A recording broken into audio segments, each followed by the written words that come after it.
이성윤 교수님께서는 대학에서 한국 사상사를 가르치실 때 첫 주제로 단군 신화와 홍익인간을 가르친다고 하셨는데요.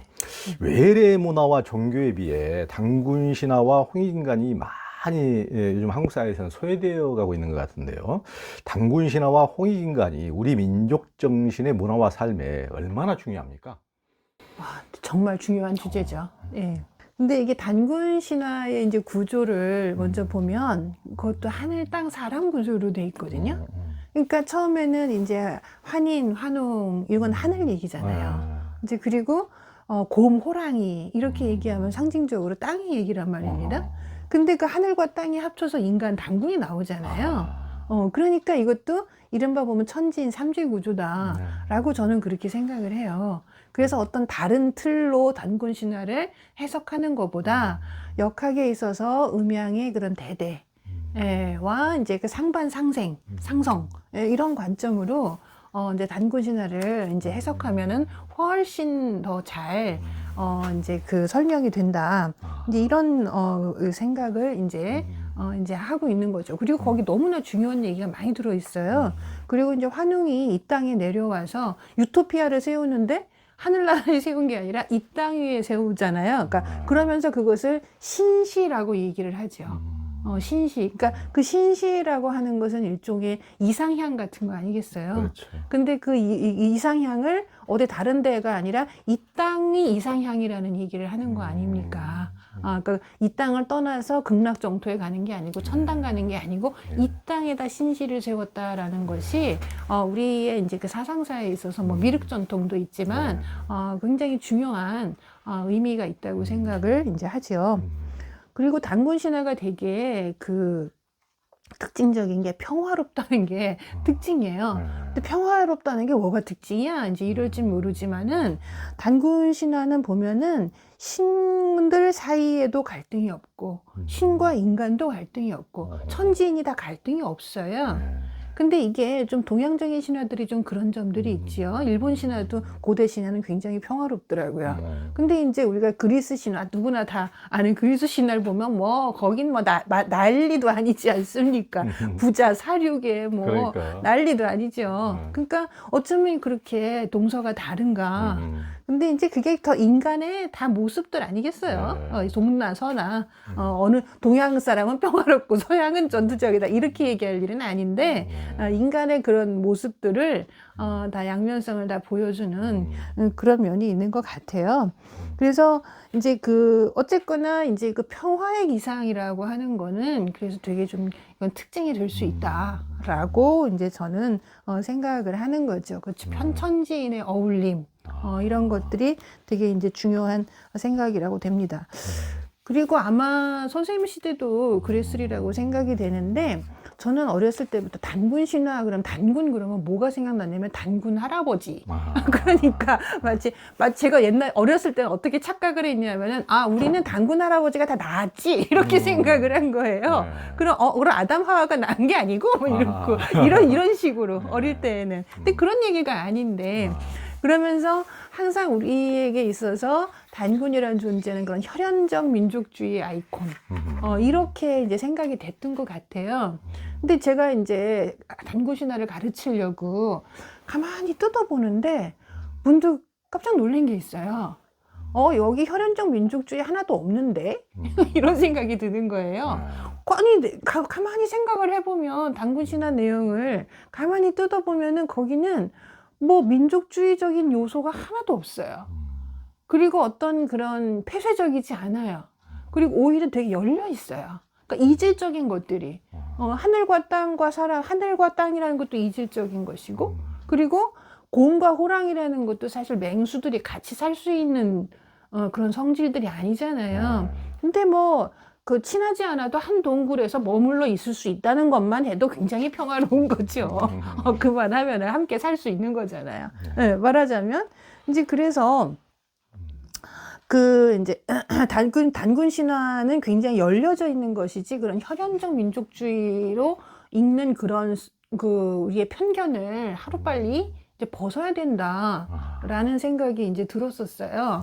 그래서 뭐 통일 얘기하면서 뭐 그런 민족주의가 유효할 수 있다 이렇게 얘기는 하지만 오히려 그런 것보다 단군 신화가 얘기하는 것은 이질성과 다양성이 어떻게 조화로울 수 있는가를 얘기하는 게 단군 신화고, 그것은 오늘날 우리의 다원주의 시대, 다문화 사회 이런 것에 있어서 훨씬 그런 그 메시지를 줄 수 있는 것이 이제 단군 신화라고 이제 이렇게 이제 생각이 됩니다.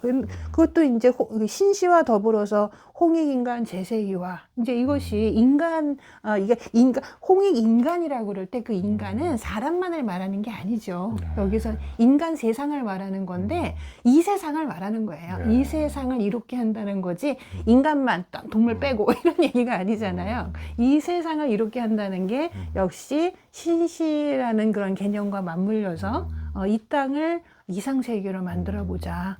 제세이와 이런 것이 우리 이제 한국 사상에 있어서 매우 이제 중요한 이제 지점이라고 이제 생각이 되고, 그래서 천지인 삼재론, 주역의 천지인 삼재론이 풍성하게 피어난 그 열매 같은 것이 단군 신화가 아닌가 이런 생각을 이제 합니다. 선생님 게오르교라고 25시 게오르교 기억하십니까? 그렇죠. 예, 아마 50대 이상의 분들은 그 25시의 게오르교를 기억하실 텐데요. 앤소니 킨이 왜 주연한 영화도 있었죠, 25시. 예, 근데 그 게오르교라는 분은 루마니아 정교의 신부인데, 그분은 냉전 시대에 소련 독재를 못 견뎌서 서방으로 망명을 했죠, 그분이. 근데 그분이 그 루마니아에 있을 때는 한국이란 나라가 이 세상에 있는지도 몰랐대요. 그렇죠. 네, 그랬는데 서방에 와서 보니까 한국이란 나라가 있고 이렇게 서러운 일을 많이 당하고 있고 그런 것에 대한 연민도 생기고 그랬는데, 이분이 한국에 대해서 관심을 가지면서 특이하게도 한국 사상에 폭 빠졌어요. 한국의 문화에. 네, 그래서 그분 정말 특이하게 생각이 되는데, 이분이 그러면서 한국에도 한 대여섯 차례 왔고 와서 7, 80년대, 70년대 주로 왔겠죠, 아마. 근데 와가지고 7, 80년대 와서 그분이 강연집이 이제 우리말로 번역이 돼서 25시를 넘어서 뭐 아침의 나라론가? 네, 이제 이렇게 책으로도 나온 게 있죠. 근데 그분이 거기에서 단군 신화하고 태극기를 엄청나게 이제 그야말로 찬양을 했어요. 그러면서 단군 신화에 폭 빠져가지고, 단군 신화는 한민족의 헌법과 같은 것이다. 헌법이라고 얘기를 했어요. 모든 상위법에 있는 거잖아요. 그런데 이것이 단군 신화의 홍익인간이야말로 한민족의 헌법과 같은 것이고, 그런데 이거는 어떤 종교와도 배치되지가 않는다. 모든 종교를 막론하고 관통할 수 있는, 모순 없이 어우러질 수 있는 게 이 홍익인간이다.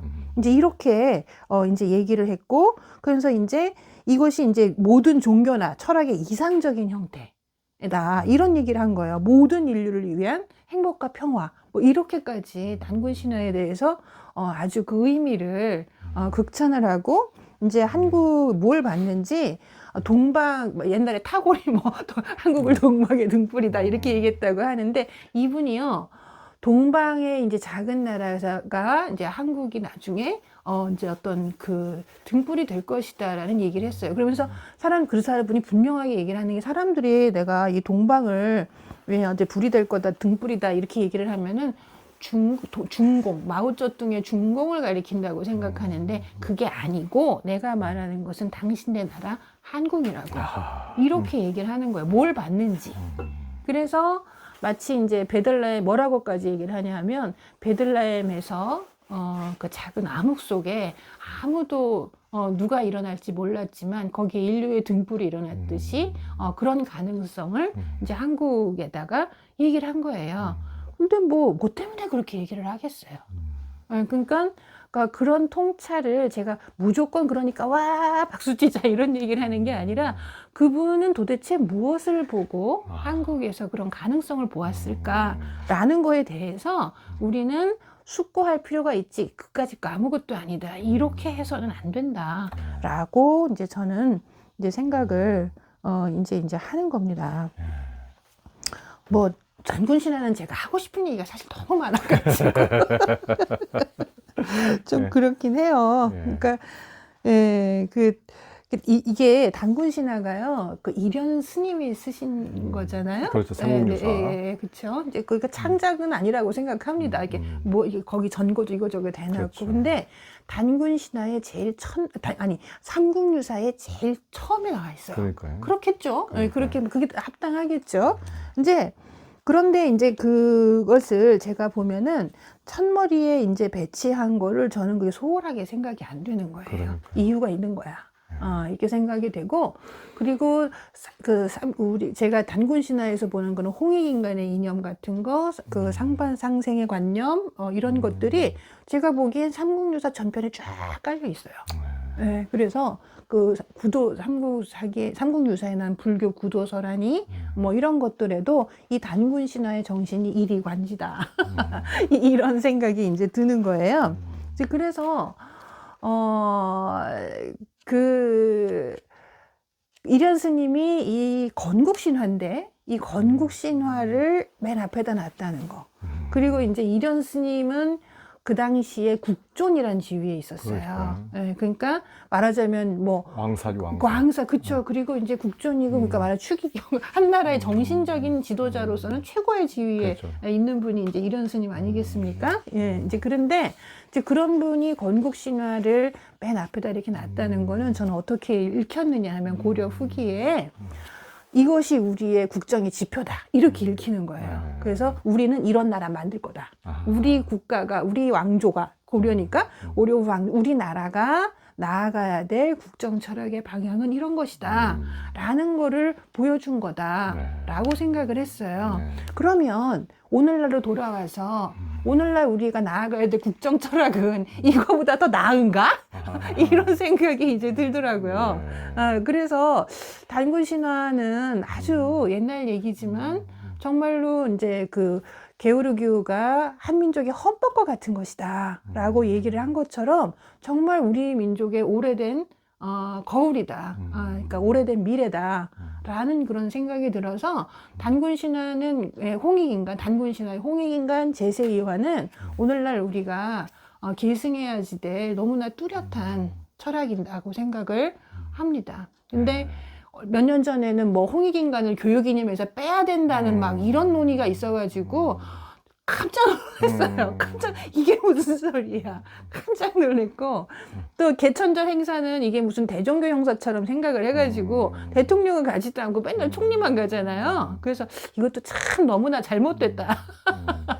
그런 생각을, 이제 합니다. 그래서, 개천절이라는 거는 이 단군이 나라를 세운 뜻을 삼국유사의 단군 신화에 담여 있는 우리의 이제 건국 철학의 의미를 잘 새기는 이제 그런 날이 돼야 되지 않을까 이런 생각을 합니다. 그러니까 자기 어떤 민족의 혼과 정신을 잃은 민족은 미래가 없는 거죠. 유대인들처럼 2000년 동안 나라를 잃은 사람들도 그걸 자기들의 어떤 것을 가지고 자기들의 경전을 가지고 끊임없이 정신을 되새기고 있었기 때문에 2000년 이후에도 그걸 이어왔지.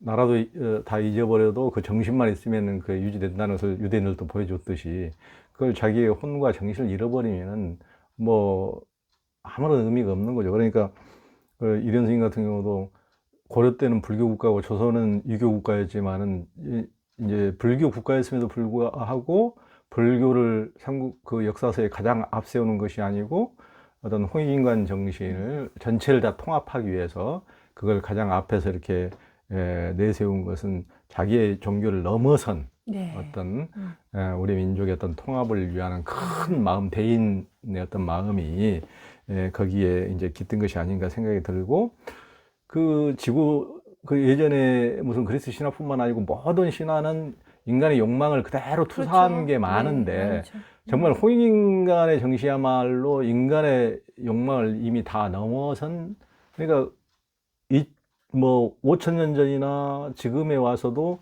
가장 보편적인 그러니까 공자님의 인사상도 이게 서로가 살리는 생생정신이라고 그러는데 이걸 널리 다 이롭게 하는 거 이상으로 보편적인 게 있을 수가 없잖아요. 네, 너무 네. 보편적이잖아요. 여기 어느 누구도 이 일을 다 할 수 없는 그렇죠. 가장 그렇습니다. 보편적인 그렇습니다. 예. 한국적이면서 아주 보편적인 것이죠. 그러니까 네. 그런 너무나 참 이렇게 단순하면서도 이렇게 명쾌하면서도 여기에 모든 평화와 사랑과 이로움과 상생을 다 담은 네, 네. 너무나 보편적인 진리를 담고 있기 때문에 우리가 그런 자부심을 가지고 다음 세계 인류의 어떤 정신적인 것을 선도하는데도 너무나 네, 중요한 그렇습니다. 음, 한국 사상 공부해야 된다니까. 예, 그러네. 한국사 공부해야 됩니다. 네. 한국 철학 전공이신 네. 우리 이성경 교수님의 이연사 강력한 주자. 마음을 쉬는 휴심정에 오신 당신을 환영합니다. 두려움과 불안, 화, 우울, 외로움의 한 생각을 쉬어버리니 사랑과 기쁨이 가득합니다. 평화로운 생각과 언행으로 자신과 세상을 이롭고 밝게 만드시는 당신을 존경하고 축복하고 찬탄합니다.